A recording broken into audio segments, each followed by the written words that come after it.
Bendito Dios, Padre eterno, Señor, con regocijo venimos a tu casa de oración, porque queremos alabarte, porque queremos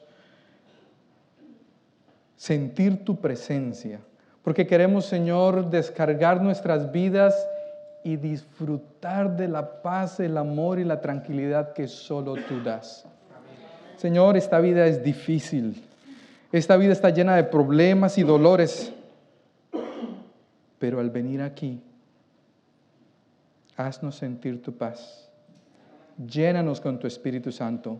Llénanos, Señor, con el regocijo de saber que muy pronto vendrás por nosotros y que esto que vivimos aquí es efímero, pero que vamos a estar por una eternidad bajo tus alas. En Cristo Jesús, Señor, rogamos esto. Amén. Algunos hermanos me han dicho que si yo me había tomado un break, porque ya hacía casi 6 meses no estaba aquí. La verdad que hay muchas cosas han cambiado en mi vida laboral y ha sido difícil en realidad tener el tiempo. Sin embargo, Dios aparejó hoy. Les quería traer un tema que nació hace más o menos unos 3 meses. Es un tema diferente a como normalmente predico. Nosotros a veces pensamos que la vida es pesada y que las cosas que nos ocurren a veces son inverosímiles. No las podemos creer, es imposible que me esté pasando esto.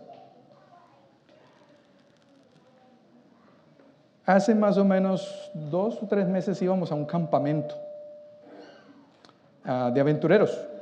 Algunos hermanos saben. Pasando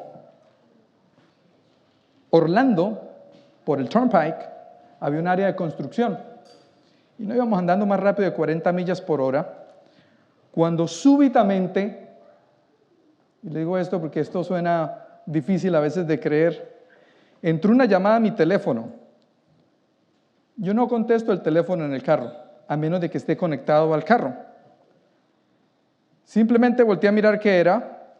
No dejan de venir llamadas importantes que a veces tengo que salir de la carretera y contestar. Pero en el momento en que yo quité la mirada de la carretera, 2 autos adelante frenó en seco. El auto que venía delante mío hizo lo mismo, obviamente. Yo hice lo correcto. Estos carros tienen ahora sistemas de alerta donde ellos frenan solos.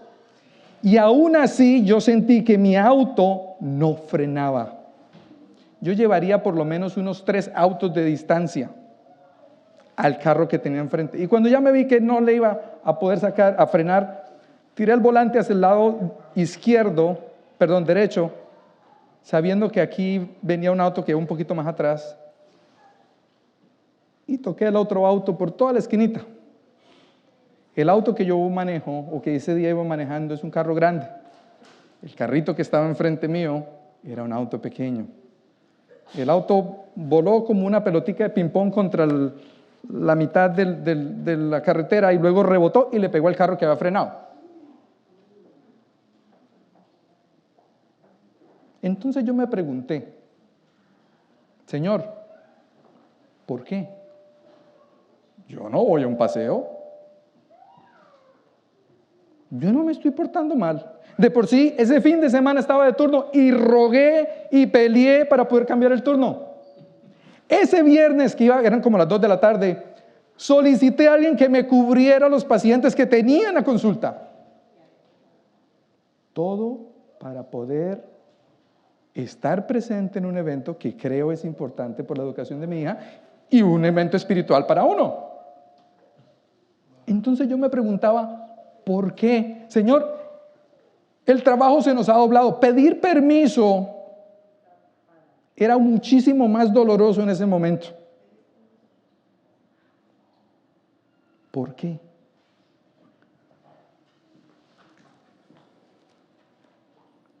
A veces uno piensa que lo que uno vive es totalmente imposible. Yo sé que cada uno de nosotros aquí estamos pasando por momentos duros.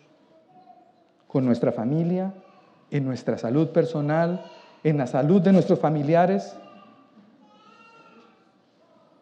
Antier pasando ronda, me llegó una consulta para un paciente con dolor de pecho. Bueno, no es incomún, no es infrecuente que me consulten por dolor de pecho. Entonces me acerco yo al paciente y cuando entro al cuarto y empiezo a presentarme, la paciente me mira y empieza a decir unas cosas que no tenían sentido. Como que le estaba hablando yo en otro idioma. Entonces me salí del cuarto y le pregunté a la enfermera, ¿este paciente tiene algún problema en el sensorio? Me dice ella, no, doctor, ella está bien. Lo que ocurre es que esta mañana tuvimos una emergencia con ella. Algo que llaman en los hospitales un rapid response. Y su forma de hablar estaba limitada. Entonces le dije, un momento. No solamente estoy consultado por dolor de pecho, pero esta paciente probablemente haya tenido un accidente cerebrovascular esta mañana. Entrevisté a la familia, salí del cuarto, me senté en el computador, abrí, empecé a mirar toda la información del paciente y encuentro que la señora había venido por fatiga, la habían encontrado severamente anémica y tenía un sangrado gastrointestinal severo que requirió transfusiones, múltiples transfusiones. Dije, pero un momento, esta pobre señora vino por una anemia, ahora le dio un accidente cerebrovascular y a mí me consultaron por dolor de pecho y cuando miro los laboratorios encuentro que estaba teniendo un infarto. En los estudios que se le estaban haciendo a esta joven, esta señora, joven digo yo porque tiene 62 años.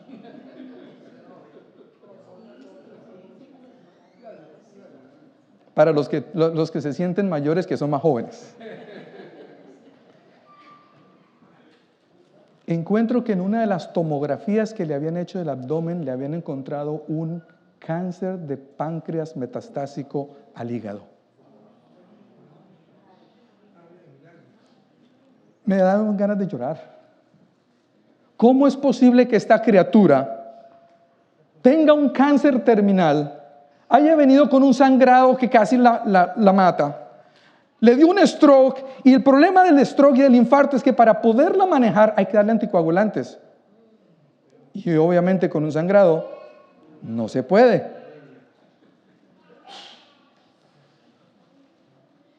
¿Por qué? A veces yo pienso que mis problemas después de haber visto esto son nada. Pero igual, ¿por qué? Sí, durante esos momentos difíciles, nosotros tendemos a buscar a Dios. Y saben una cosa, mis hermanos, que infortunadamente nosotros esperamos a los momentos difíciles para buscar a Dios. Y esto es algo que ocurrió en el principio. Abren el libro de Génesis, el capítulo 3, los versículos 7 en adelante. Entonces, dice Génesis 7, capítulo 3, fueron abiertos los ojos de ambos, esto fue después de haber comido el fruto, que fue dicho no comiesen, y conocieron que ¿qué?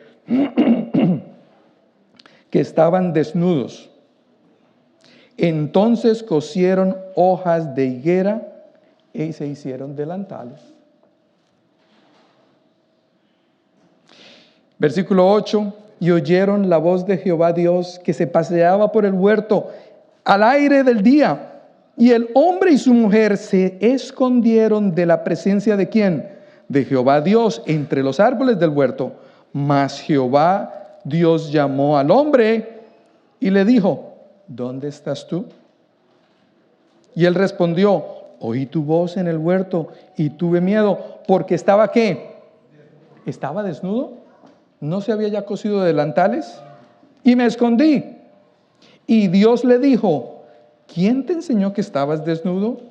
¿Has comido del huerto del árbol que yo te mandé no comieses? Cada vez que leo esta historia me acuerdo de mi hija, ¿verdad?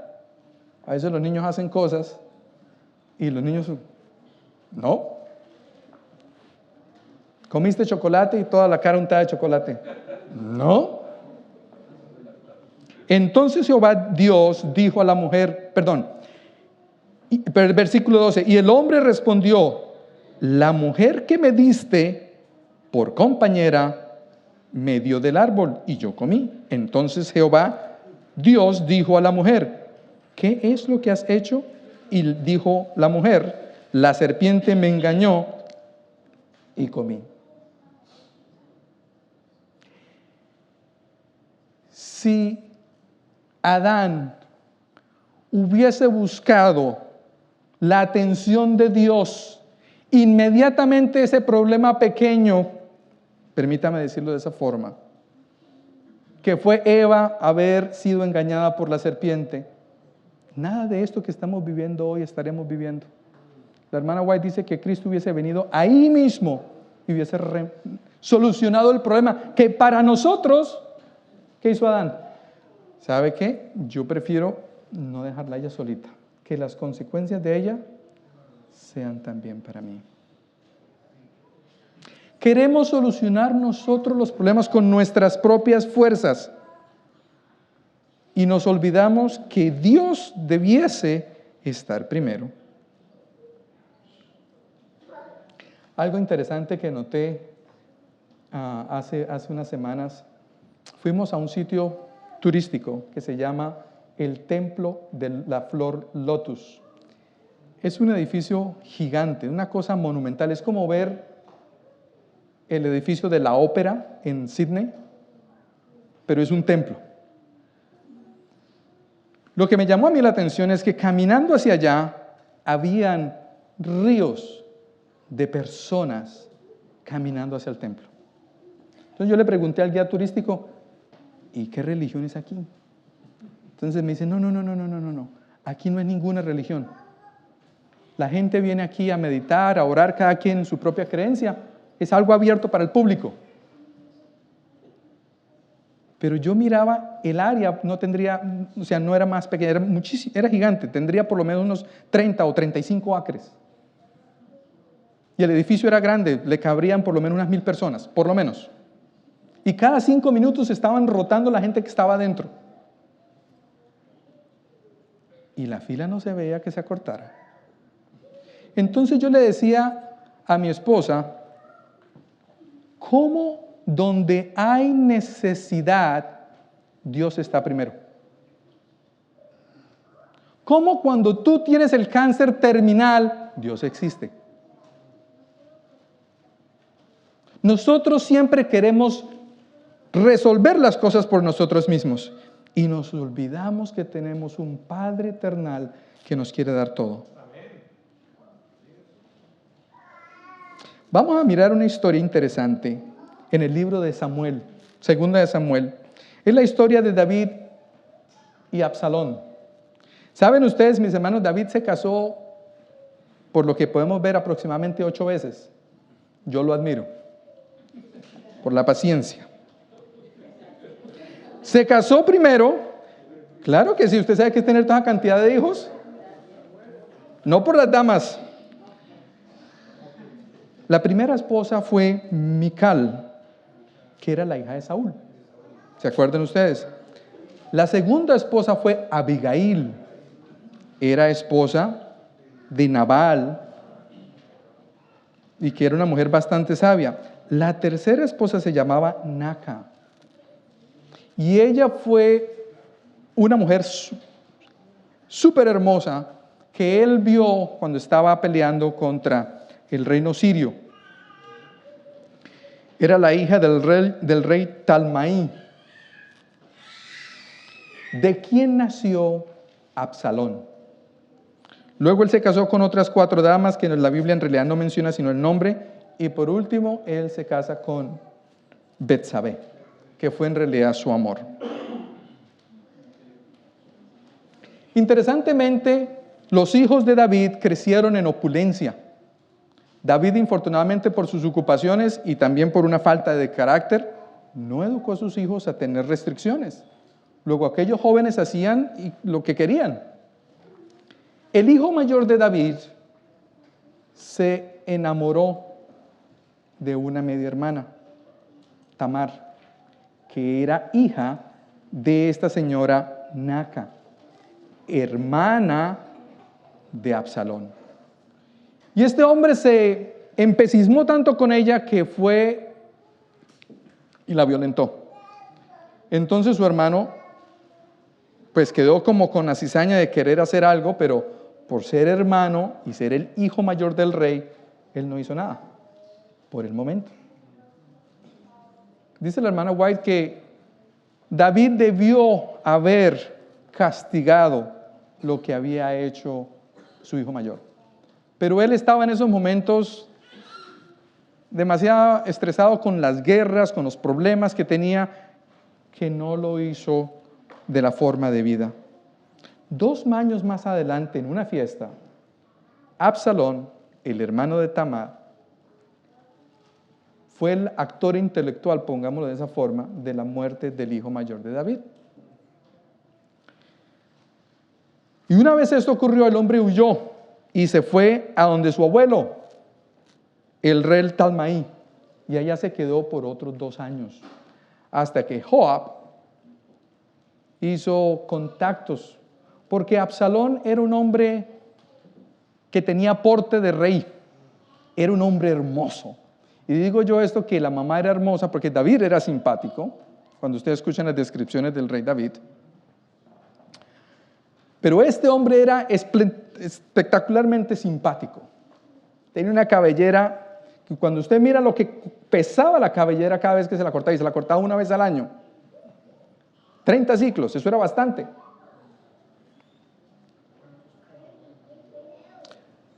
Absalón, cuando regresa, él sabe que el papá, en su mente humana, debe estar todavía sentido. Y el plan de Absalón desde que regresó era ganarse el corazón del pueblo de Israel, porque él sabía que él estaba como candidatizado a ser el sucesor. Pero él no quería esperar. Y él se sentaba, decía que se reunía con 50 hombres, que era como la escolta personal, y se sentaba a la puerta de la ciudad, y cuando venían personas a hablar con el rey, él les decía, no, eso el rey no tiene tiempo para eso. Mire, si ustedes me quieren a mí, yo sí les puedo servir de juez. Y poco a poco, por casi 4 años, se fue robando el cariño del pueblo. Un día se le acercó Absalón al rey y le dijo, rey, quisiera ir a Hebrón, que inicialmente era la capital del reino de Israel, para adorar a Dios, porque yo prometí que si el rey me dejaba regresar a Jerusalén, yo iba a trabajar para Jehová. Entonces el rey dijo, sí, no hay problema, y el hombre se fue con 200 hombres, pero él se fue a llamar una revolución. Días más tarde se entera David de lo que estaba ocurriendo. Entonces David empezó a pensar, parado en la azotea de su palacio, si yo llamo a mi ejército, lo único que va a ocurrir aquí es que va a haber una batalla terrible y esta ciudad va a quedar destrozada. Y él tomó la decisión de huir. Algunos eruditos dicen que mientras él escondía y salía, escribió el Salmo 121. El versículo 1 dice, alzaré mis ojos a los montes. ¿De dónde vendrá mi socorro?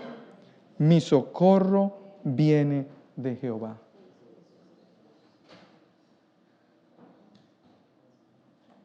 Hacía pocos años, David había perdido el hijo que tenía con Betsabé, de su adulterio.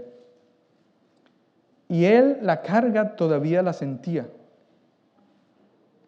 Ahora se siente que su hijo lo está persiguiendo para matarlo. Que la gente con quien él confiaba en su reino ya no lo querían.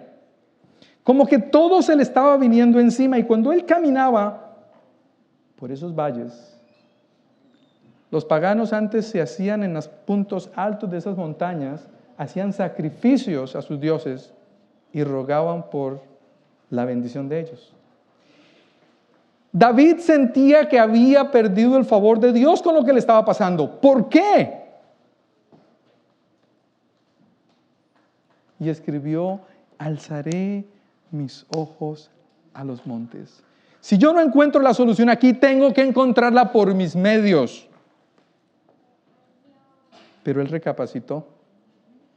Y el versículo siguiente dice, mi socorro viene de Jehová, que hizo los cielos y la tierra. Mis hermanos, él pensó tal vez subir a esos montes. Nosotros tal vez querramos subir a los montes sofisticados de la sabiduría humana, de la ciencia, de la tecnología, del dinero.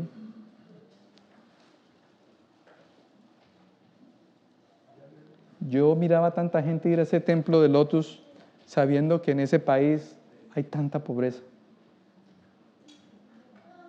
Pero es la necesidad, la incapacidad de nosotros poder hacer algo que nos resuelve buscar a Dios.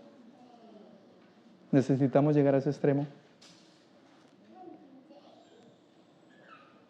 ¿Es allí donde encontraré la salida para mis problemas? Por eso se dice que Jesús dijo que Dios dijo, David fue un hombre conforme a mi corazón. ¿Por qué Jehová? Dos simples razones. Porque hizo los cielos y la tierra. Porque Jehová no solamente es hacedor, pero es propietario. Haciendo esta investigación para el sermón, encontré una palabra muy interesante, el Shaddai. El Shaddai está escrito en esa conjugación 7 veces en la Biblia. 5 en el Nuevo Testamento, en Génesis, en el Pentateuco, y 2 más en Job. Y me puse a buscar en qué contexto se está utilizando la palabra el Shaddai. Se van a dar cuenta por qué es interesante. Génesis 17:1 dice, era Abraham de edad de 99 años cuando le apareció Jehová y le dijo, yo soy Dios Todopoderoso, yo soy el Shaddai, anda delante de mí y sé que perfecto. Dios se presenta ante Abraham para bendecirlo y para que entendiera la envergadura de quién estaba ahí. Él se presenta como el Shaddai. De por sí que antes de Éxodo, los israelitas conocían, el pueblo de Dios conocía a Dios como el Shaddai. Después de Éxodo lo empezó a conocer como Yahvé o Jehová. Éxodo 28, versículos 3 en adelante, dice, y el Dios omnipotente te bendiga y te haga fructificar y te multiplique hasta llegar a ser multitud de pueblos. Esa fue la bendición que le estaba dando Isaac a Jacob. El Dios omnipotente. Fíjense que en ambas situaciones estamos en una bendición. Génesis 35:11. Y también le dijo Dios, yo soy el Dios omnipotente, crece y multiplícate. Una nación y conjunto de naciones procederán de ti, y reyes saldrán de tus lomos. Ahora es Dios, confirmándole la bendición que le había dado Isaac a Jacob, después de que Jacob luchó con el ángel de Jehová. Nuevamente, Dios se presenta como el Dios Todopoderoso. Génesis 43:14. Y el Dios omnipotente os dé misericordia delante de aquel varón y os suelte al otro vuestro hermano, y este es Benjamín. El Dios omnipotente nuevamente le está dando una bendición a la heredad de Jacob. Y por último, en Génesis 49, 25 dice, y el Dios omnipotente os dé misericordia delante del varón y os suelte vuestro hermano, aunque sea el mismo versículo. Éxodo 6:3 está hablando Dios con Moisés y se presenta como Jehová, pero dice, y aparecía a Abraham y a Isaac y a Jacob como Dios omnipotente, mas a mí, más mi nombre Jehová, no me di a conocer a ellos antes. ¿Por qué creen ustedes que es tan importante entender la palabra El Shaddai? Porque es el Dios que tiene. Cuando usted mira otras culturas y usted encuentra que tienen dioses para la lluvia, dioses para el cultivo, algunos de ustedes pensarán, mi hermano, ¿pero quién cree en eso? Millones. Y nosotros también tenemos dioses. Dios trabajo, ¿verdad? Dios dinero, Dios salud. Algunas personas se ensimisman tanto en querer estar saludables que se le olvidan que todo lo que nosotros hacemos debe ser ¿para qué? Para la honra y la gloria de ¿quién? Yo no trato de evitar comidas malas porque quiero vivir bastante. Que eso viene por añadidura es otra cosa. Pero yo trato de comer saludable y mantenerme saludable porque lo hago para la honra y la gloria de Dios. La pregunta entonces viene, mis hermanos, ¿por qué? Y yo la verdad caí en cuenta después del accidente que la pregunta es incorrecta. Yo no tengo por qué cuestionar a Dios. Cuando tú preguntas por qué, tú estás cuestionando a Dios. Señor, ¿no había una mejor opción? ¿Por qué tenía que estrellarme ese día? ¿Por qué tuve que cambiar tantas cosas para estar ese día disponible ahí para accidentarme? ¿Por qué me tenía que entrar una llamada spam? ¿No es como demasiadas coincidencias? Como que yo mismo me puse ahí para que algo me pasara. ¿Por qué? Y la verdad es que la pregunta no debería ser ¿por qué? ¿Para qué? Y mira una cosa, mis hermanos, que las cosas hay que preguntarlas en dos perspectivas. ¿Para qué de parte de Dios y para qué de parte de Satanás? De pronto yo estoy muy consumado en el trabajo y Dios dijo, ¿sabe qué? Hey, pare. No se le olvide que usted tiene una responsabilidad de estudiar. No se le olvide que usted es un hijo mío. Y de pronto Satanás lo que quería que pensara es, ¿sí ve? Por estar yendo a una actividad de la iglesia. Mejor no vuelvo. ¿No? Y muchos de nosotros a veces pensamos así. Las dificultades pueden convertirse, mis hermanos, en tentaciones. No lo son, pero se pueden volver. Y Dios jamás nos dará algo que nosotros no podamos tolerar. 1 Corintios 10:13 dice, no os ha sobrevenido ninguna tentación que no sea humana, pero fiel es Dios, que no os dejará ser tentados más de lo que podéis resistir, sino que dará también juntamente con la tentación, ¿qué? La salida para que podáis soportar. Cuando yo miraba a la persona paciente en su cama, en su lecho, yo preguntaba, ¿para qué?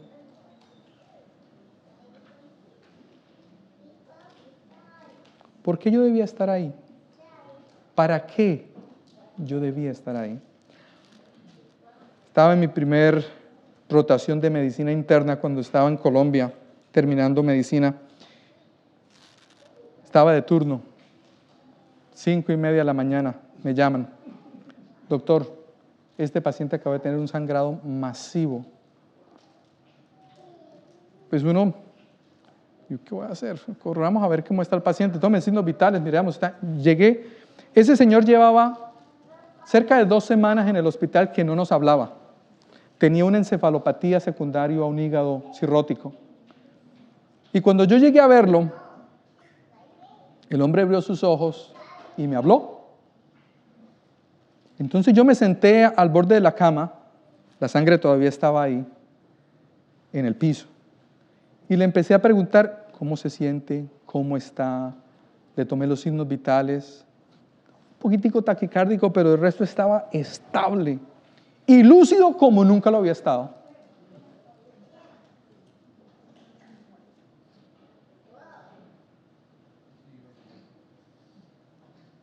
Me quedé como unos 15 minutos asegurándome que todo estuviera bien, que las órdenes estuvieran bien. Hay que transfundirlo, hay que hacer exámenes, hay que hacerle esto, hay que hacerle aquello. Eran las 6:30, subí a bañarme el rostro porque tenía que presentar a las 7 de la mañana. Bajé a presentar a las 7 de la mañana y a las 7:05 volvió otra vez a sonar la alarma, paro cardíaco, el cuarto del paciente.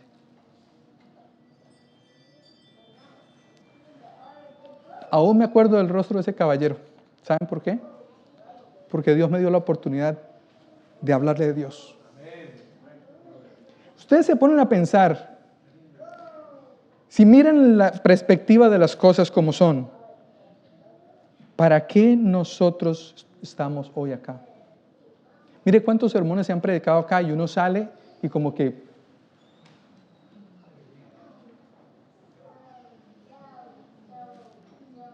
¿Para qué nosotros estamos acá? Estamos estudiando la lección con Gabrielita de los niños y estamos estudiando justamente Nicodemo. Y una de las preguntas, me parece que esa lección fue muy bien diseñada para alguien de la edad de ella. Le hacían una pregunta: ¿qué significa tener un corazón limpio? Y ella respondió: es confiar en Dios. No, pero la lección no dice eso. Pero eso me sacudió, porque el problema de nosotros es que nosotros no confiamos en Dios. Yo quiero que ustedes revisen sus vidas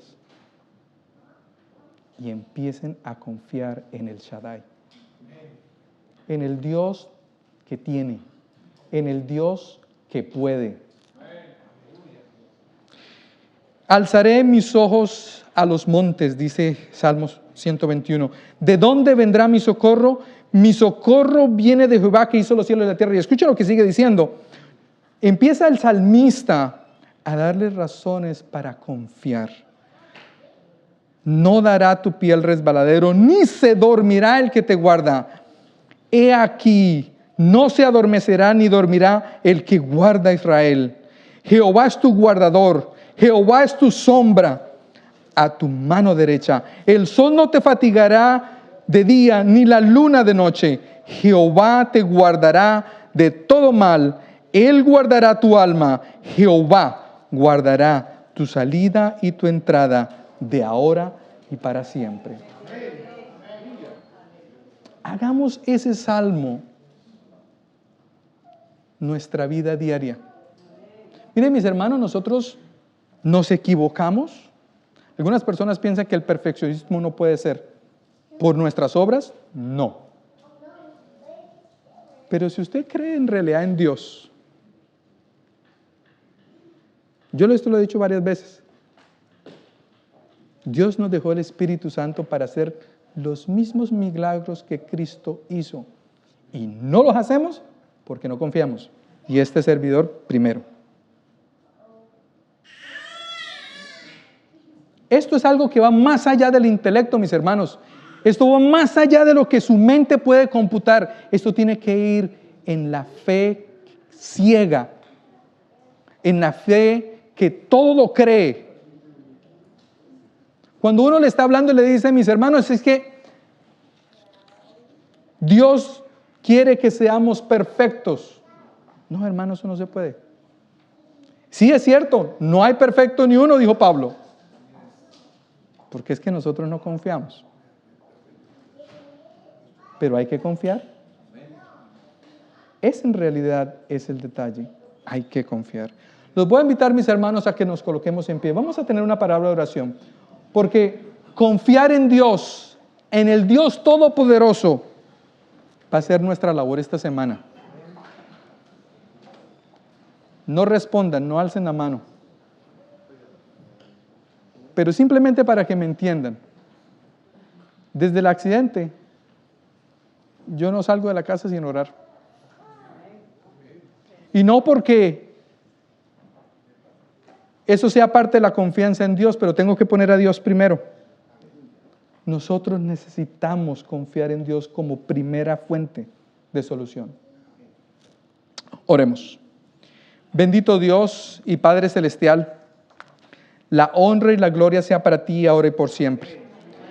Señor, nuestras mentes son limitadas y no podemos entender, no podemos ceder esa necesidad de querer responder por las necesidades, esa necesidad de querer primero actuar con nuestras propias fuerzas. Pero queremos, Señor, como lo hacen los niños, los bebés, estar 100% dependientes de ti para escoger el color de la camisa que me voy a poner, para escoger, Señor, el tipo de trabajo que he de hacer, para escoger, Señor, cuánto tiempo he de dormir o a qué horas me he de levantar, para escoger la palabra suave que tengo que dar cuando alguien me ofende, para escoger, Señor, el testimonio correcto que he de presentar a aquel que no te conoce. Permítenos, Señor, que nuestra mente confíe en ti 100%. Esa entrega necesita existir, porque si eso no existe, no hay teología humana, no hay razonamiento que nos pueda hacer cambiar. Ese cambio que Nicodemo tuvo, ese cambio que tantas personas en las historias bíblicas vemos, solamente ocurre cuando nosotros confiamos 100% en ti. Transforma, Señor, nuestro corazón, porque es la única forma. Danos el Espíritu Santo para que ese convencimiento exista. Y en la medida que veamos tu poder, podamos seguir, Señor, caminando hacia la patria celestial. Nuevamente, Señor, agradezco por este día maravilloso. Gracias, Padre Celestial, por tus bondades, tu amor, tu misericordia. Gracias, Señor, porque sabemos que tenemos la esperanza de poderte venir y poder ir a las mansiones celestiales. En Cristo Jesús rogamos esto. Amén.